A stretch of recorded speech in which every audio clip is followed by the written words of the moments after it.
So আমরা অনেক সময় আমাদের জিমেইল অ্যাকাউন্টে আমরা অন্য ডিভাইসে লগ ইন করি, মানে মোবাইল ফোনে বা ল্যাপটপ বা কম্পিউটারে আমরা লগ ইন করে রাখি, যেটা আমরা অন্য কোনো মোবাইলে বা অন্য আপনার ফ্রেন্ডের মোবাইলে, দেন এখান থেকে আপনার লগ আউট করতে ভুলে যান। তো আজকের ডেটে আপনার যে জিমেইল অ্যাকাউন্টটা আপনার ফ্রেন্ডের মোবাইলে লগ ইন রয়েছে বা আপনার অন্য কোনো ডিভাইসে, তো আপনার ফোন থেকে কিন্তু আপনার এই আপনার ফোন থেকে আপনার এই জিমেইল অ্যাকাউন্টটা যে ফোনে লগ ইন রয়েছে আপনার ফোন থেকে ইজিলি লগ আউট করতে পারবে। তো কীভাবে করে আপনার জিমেইল অ্যাকাউন্টটা সেভ করবেন আজকের ভিডিওতে স্টেপ বাই স্টেপ দেখিয়ে দেবো। জিমেইল অ্যাকাউন্টে যদি অন্য কোনো ফোনে লগ ইন থাকে আপনার ফোন থেকে কিন্তু ইজিলি লগ আউট করতে পারবেন। লগ আউট করার পরে কী হবে, আপনার ফোন থেকে যদি লগ আউট করে দেন আপনার জিমেইল অ্যাকাউন্টটা, তাহলে আপনার এই ফোনের জিমেইল অ্যাকাউন্টটা সেভ থাকবে। মানে অন্য কোনো ফোনে অনেক সময় লগ ইন করি, দেন এখান থেকে আমরা লগ আউট করতে ভুলে যাই, তো আপনার ফোন থেকে আজকে ডেটে লগ আউট করতে পারবেন। তো কীভাবে করতে হয়, ইজি প্রসেসটা আপনার ফলো করে যেতে হবে। তো সিম্পল দেখুন, এই টাইপের পেজগুলো বা আপনার সিম্পলি আপনার প্লে স্টোরটা ওপেন করবেন।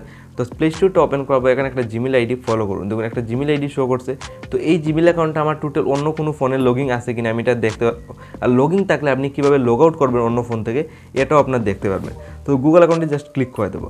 তো সিম্পলি আমি এখানে গুগল আইডিতে ক্লিক করলাম। তো গুগল আইডিতে ক্লিক করবে, এই টাইপের পেজ খুলে আসবে। তো সিম্পলি আপনি অনেকগুলো অপশন পেয়ে যাবেন। তো সিম্পলি আপনার কী করতে হবে, আপনার সিম্পলি এখানে একটা অপশন দেখুন সিকিউরিটি বলে একটা অপশন দেখুন, সিকিউরিটিতে ক্লিক করবেন। সিম্পলি সিকিউরিটি অপশনটা আপনার সিলেক্ট করতে হবে। তো সিকিউরিটি অপশন সিলেক্ট করার পর আপনার নিচের দিকে স্ক্রল ডাউন করে যাবেন।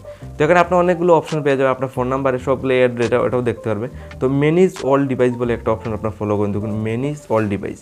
তো সিম্পলি ম্যানেজ অল ডিভাইসে ক্লিক করে আপনি দেখতে পারবেন আপনার এই জিমেইল অ্যাকাউন্টের টোটাল কতটা ফোনে লগ ইন রয়েছে, দেন আপনার ফোন থেকে লগ আউটও করতে পারবে। তখন আমার এই জিমেইল অ্যাকাউন্টের টোটাল দেখুন, আমার দেখুন কয়েকটা মোবাইলে লগ ইন বলতে আমার এই ফোনেও টোটাল মাত্র আমার এই জিমেইল অ্যাকাউন্টটা লগ ইন রয়েছে। জিমেইল অ্যাকাউন্ট এখানে দেখুন আমি ইজিলি এনেছি। দেখুন এই জিমেইল অ্যাকাউন্টটা কিন্তু এটাও আমার জিমেইল অ্যাকাউন্ট, এটাও কিন্তু অনেক ফোনের সাথে লগ ইন রয়েছে। দেখুন ওপো ফোনের সাথে, ভিভো ফোনের সাথে লগ ইন রয়েছে, আমার এই ফোনের সাথেও লগ ইন রয়েছে। তো অন্য ফোন থেকে কীভাবে লগ আউট করবেন, এক্সাম্পল এই টাইপে আপনার জিমেইলে আসার পর এরকম শো করবে। তো দেখুন ওপো মোবাইল থেকে আমি যদি লগ আউট করতে চাই আমার এই জিমেইল অ্যাকাউন্টটা, সিম্পলি এখানে ক্লিক করবো। লগ আউট করে আপনার সময় লাইভ প্রুফ দেখিয়ে দিই। তো এখানে ক্লিক করার পর দেখুন এখানে দেখুন শাইনিং আউট বলে একটা অপশন, দেখুন এখানে ক্লিক করবেন। তো এখানে আপনার শাইনিং আউটে ক্লিক করার পর আউট করে ওকেতে ক্লিক করবেন। ইজিলি আপনার যে ওপো মোবাইলে আপনার এই জিমেইল অ্যাকাউন্টটা লগ ইন রয়েছিল এটার থেকে ইজিলি লগ আউট হয়ে যাবে।